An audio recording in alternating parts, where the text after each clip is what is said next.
criação no coração, trazendo paz e redenção.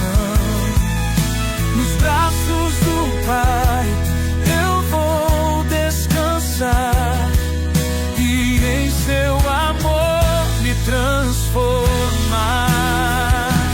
No altar do amor eu quero estar, seguindo sempre a sua voz. Nem um dia sem Bíblia. Seguimos aqui nosso momento devocional. Hoje, Levíticos 18, 19, Mateus 26, do 1 ao 25. Vamos lá. E disse o Senhor a Moisés: diga o seguinte aos israelitas: eu sou o Senhor, o Deus de vocês. Não procedam como se procede o Egito. Olha aí, hein? Fico alerta.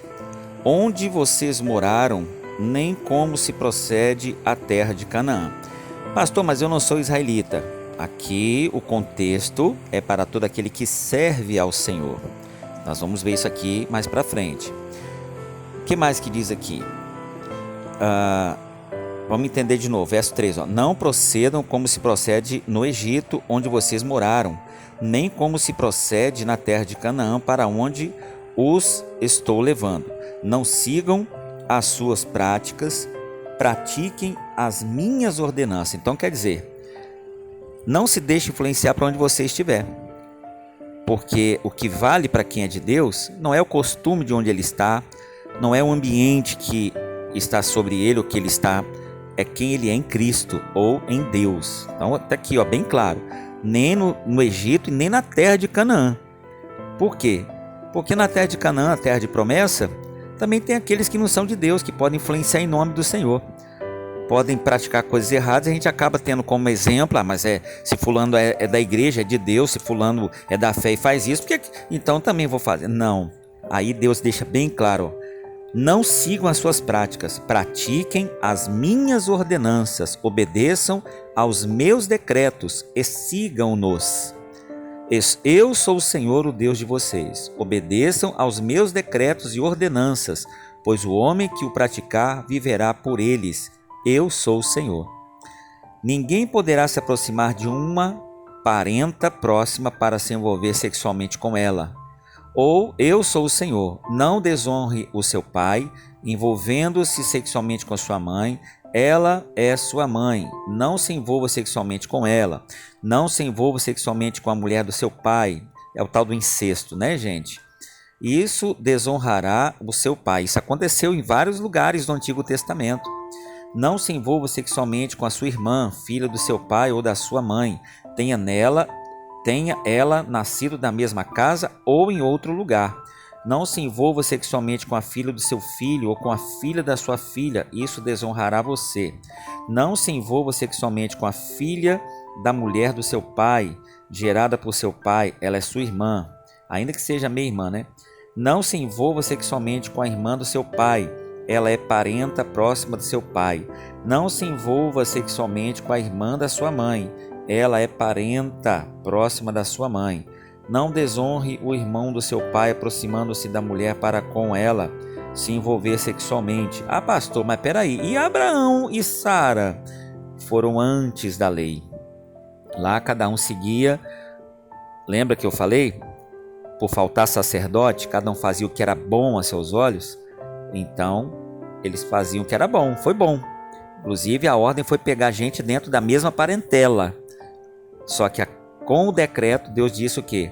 Não, queridos. Inclusive, naquele tempo, na lei, né, antes dos decretos, o homem poderia ter quantas mulheres ele pudesse sustentar. Acabou. Um é para uma e uma é para um. E parente não se toca. Não se envolverá sexualmente com a irmã da sua mãe, ela também é parenta próxima da sua mãe, a cunhada, né, por aí. Não desonre o irmão do seu pai, aproximando-se da mulher para com ela envolver sexualmente, ela é sua tia. Não se envolva sexualmente com a sua nora, ela é mulher do seu filho, não se envolva sexualmente com ela. Não se envolva sexualmente com a mulher do seu irmão, isso desonrará o seu irmão. Não se envolva sexualmente com uma mulher com uma mulher e sua filha. Não se envolva sexualmente com a filha do seu filho ou com a filha da sua filha. São parentes próximos, isso é perversidade. Não tome por mulher a irmã da sua mulher, tornando-a rival, envolvendo-se sexualmente com ela, estando a sua mulher ainda viva. É a pessoa separar de uma cunhada, né, separar da esposa e casar com a cunhada, né? Isso é a abominação diante do Senhor. Não se aproxime de uma mulher para se envolver sexualmente com ela quando ela estiver na impureza da sua menstruação. Não se deite com a mulher do seu próximo, contaminando-se com ela. Quem é o meu próximo aqui? Já não é parente. É a pessoa que sabe. A mulher do meu próximo, a mulher de um amigo, a mulher de esposa de um amigo. Aqui, ó, é Bíblia, gente. Não se deite com a mulher do seu próximo, contaminando-se com ela. Não entregue os seus filhos para serem sacrificados a Moloque. Não profanem o nome do seu Deus. Eu sou o Senhor. Não se deite com um homem como se deita com uma mulher. A área sexual masculina, né? Gente, o pessoal tá achando que é brincadeira e que Deus... não, tá aqui, ó, detalhes.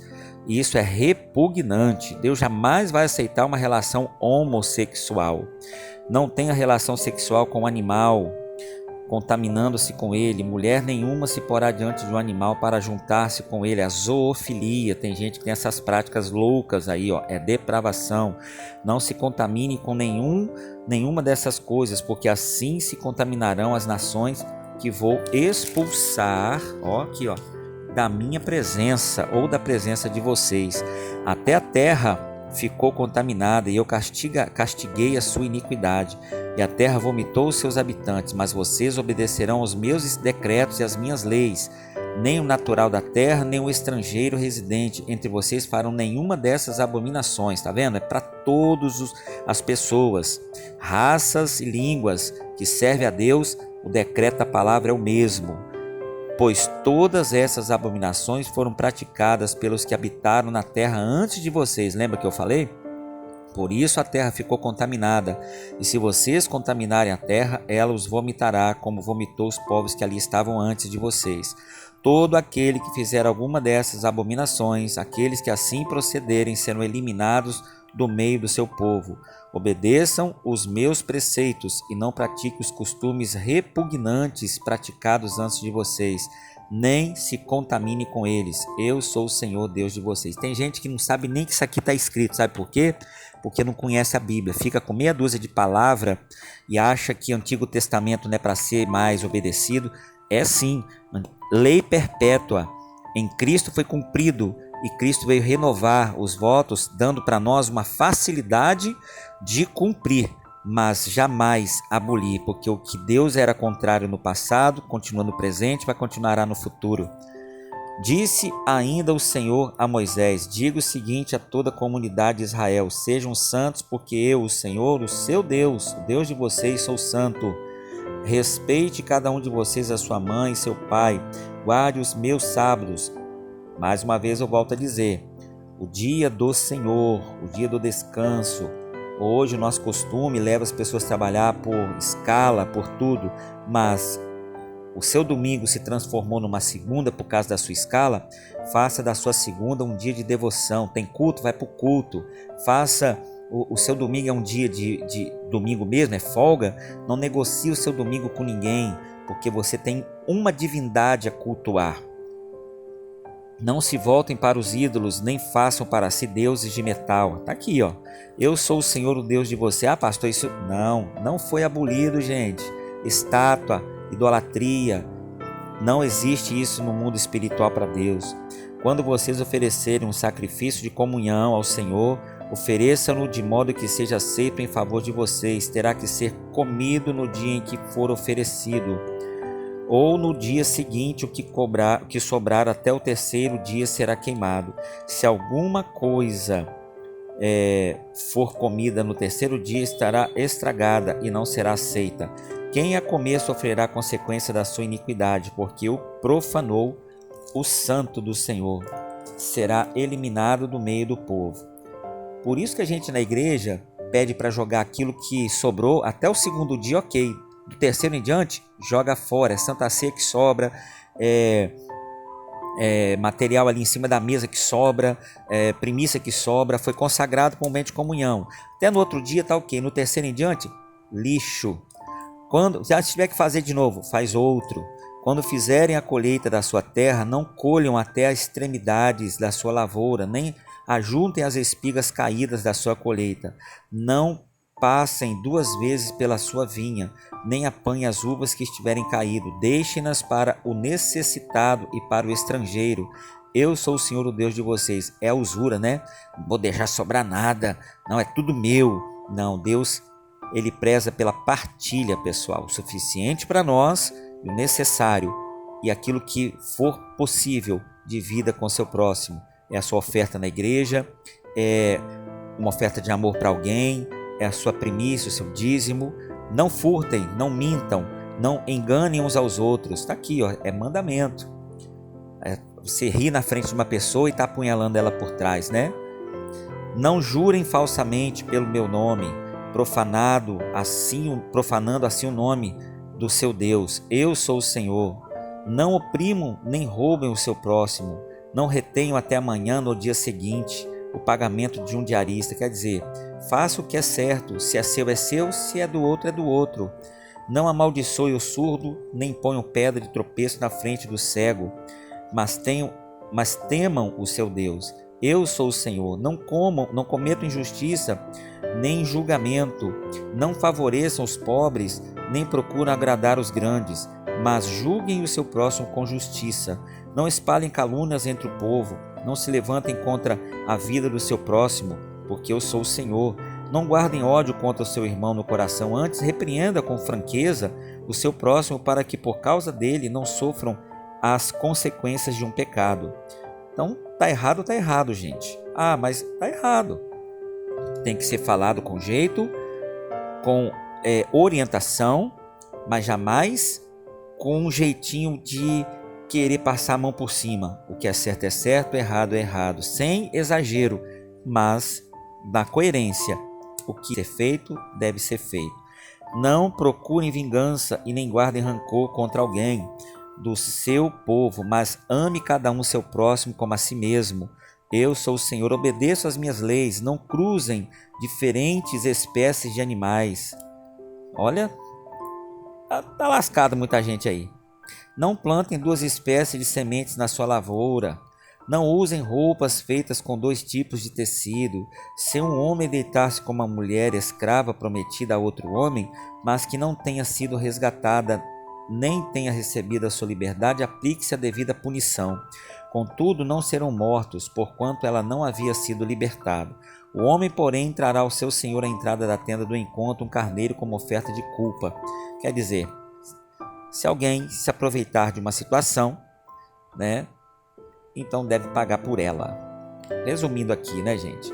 Verso 23. Quando vocês entrarem na terra e plantarem qualquer tipo de árvore frutífera, considerem-na proibidas.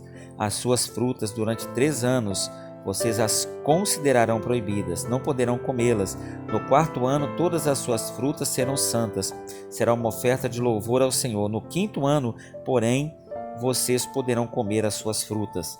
Assim a sua colheita aumentará. Eu sou o Senhor. Então tudo aquilo tem um tempo. Tem um tempo do plantio, tem um tempo do acúmulo, tem um tempo da produção e tem um tempo do usufruir. É a pessoa que chega na igreja hoje, ela faz uma oração e já quer um resultado. Calma. Primeiro está no tempo do plantio. Depois, no tempo do acúmulo da resposta, da preparação. Depois vai vir o tempo da colheita. Tudo tem um tempo determinado. Não corte o cabelo dos lados da cabeça, nem aparem as pontas da barba. Não façam cortes no corpo por causa dos mortos, nem tatuagem em si mesmo. Pastor, onde é que está escrito que não posso fazer tatuagem? Está aqui, ó. Aqui, ó, piercing, tatuagem. Mas está falando para não cortar barba e nem cabelo. Exatamente. Por quê? Porque neste caso,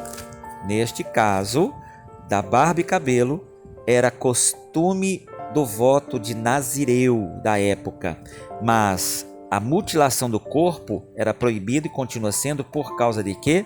Porque era um costume pagão de quem servia a deuses pagãos, oferecendo o sangue do seu corpo como sacrifício. Por isso que Deus, ele abomina, é proibido. Ninguém desonre a sua filha, a sua filha, tornando-a uma prostituta, senão a terra se entregará à prostituição e se encherá de perversidade. Isso aqui no passado era feita isso, né? Tinha gente que negociava os seus filhos por vantagens financeiras e outros mais. Hoje não existe isso mais, mas por um tempo ainda existiu. É abominação aos olhos do Senhor. Guarde os meus sábados, meu dia, né? O dia do descanso, o dia do Senhor, e reverencie o meu santuário. Quer dizer, é para ir para a igreja. Eu sou o Senhor. Não recorram aos médiuns.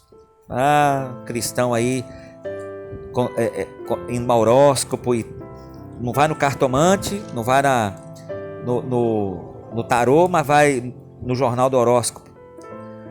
Nem busquem a quem consulta espíritos, pois vocês serão contaminados por eles. Revelações extremas, né, gente? E hoje isso aqui está dentro das igrejas, tá? Levantem-se na presença dos idosos, honre os anciãos, temam o seu Deus. Eu sou o Senhor. Irmãos, a Bíblia é o manual da vida. Quem segue ela será uma pessoa muito bem sucedida, de bem, acima de tudo, uma pessoa de Deus na terra. E com certeza honrará a Deus e Deus a honrará. A Bíblia é um manual. Quando um estrangeiro viver na terra de vocês, não maltratem. O estrangeiro residente que vive com vocês deve ser tratado como natural da terra, viu? Por isso que Deus nos trata como naturais, apesar de sermos gentios. Que mais? Amem como a si mesmo, pois vocês foram estrangeiros. Acabei de falar isso aqui agora, né? No Egito. Eu sou o Senhor, o Deus de vocês. Deus não fez acepção. Não use medidas desonestas quando medirem comprimento, peso ou quantidade. Usem balanças de pesos honestos, tanto para cereais quanto para líquidos. Eu sou o Senhor, o Deus de vocês. Honestidade. Honestidade não deve ser aplaudida. Honestidade é um princípio. Obedeçam a todos os meus decretos e todas as minhas leis e pratiquem-nos, porque eu sou o Senhor. Eita glória! Gente, quem ouve isso aqui e atenta, será muito bem honrado por Deus. Deus, ele honra os que honram a ele. Quer honrar a Deus? Pratique o que está escrito, sem precisar fazer qualquer tipo de esforço. É apenas buscar entender e fazer. Por isso que a fé sem obras é morta. Capítulo 26 de Mateus, do 1 em diante. Tendo dito estas coisas, disse Jesus aos seus discípulos: Como vocês sabem, estando a 2 dias da Páscoa, o Filho do Homem será entregue para ser crucificado. Por isso que está bem claro, os discípulos sabiam de tudo, não era para eles terem se apavorado, se perdido, se deixado levar por qualquer tipo de desespero. Eles sabiam de tudo. A mesma coisa nós, a gente está sendo instruído. Por que a gente apavora? Porque a gente esquece, porque pouco está se praticando. Naquela ocasião, os chefes dos sacerdotes, os líderes religiosos do povo, se reuniram no palácio do sumo sacerdote, cujo nome era Caifás, e juntos planejaram prender Jesus à traição e matá-lo, mas diziam: não durante a festa, para que não haja tumulto entre o povo. Estando Jesus em Betânia, na casa de Simão o leproso, aproximou-se dele uma mulher com um frasco de alabastro, contendo um perfume muito caro. Ela o derramou sobre a cabeça de Jesus quando ele se encontrava reclinado à mesa. Os discípulos, ao verem isso, ficaram indignados e perguntaram: por que este desperdício? Este perfume poderia ser vendido por alto preço e o dinheiro dado aos pobres. Quem falou isso aqui foi Judas, viu, gente? Aqui fala os discípulos, mas a tradução mais dentro dos o Marcos e o João, né, vai falar do que está escrito em Mateus com mais detalhes. E Judas estava de olho no dinheiro, não era um desperdício não. Então, percebendo isso, Jesus lhe disse: por que vocês estão perturbando essa mulher? Ela praticou uma boa ação para comigo. A avareza estava no meio ali, né? Pois os pobres vocês sempre terão consigo, mas a mim vocês nem sempre terão. Então, o que a gente pode fazer pela obra de Deus hoje, não devemos ter usura não, porque a vida, ela vai existir, ou aqui ou na eternidade. Mas a oportunidade ela vai se findar. Quando derramou este perfume sobre o meu corpo, ela o fez a fim de me preparar para o sepultamento. Eu lhes asseguro que em qualquer lugar do mundo inteiro onde este evangelho for anunciado, também o que ela fez será contado em sua memória.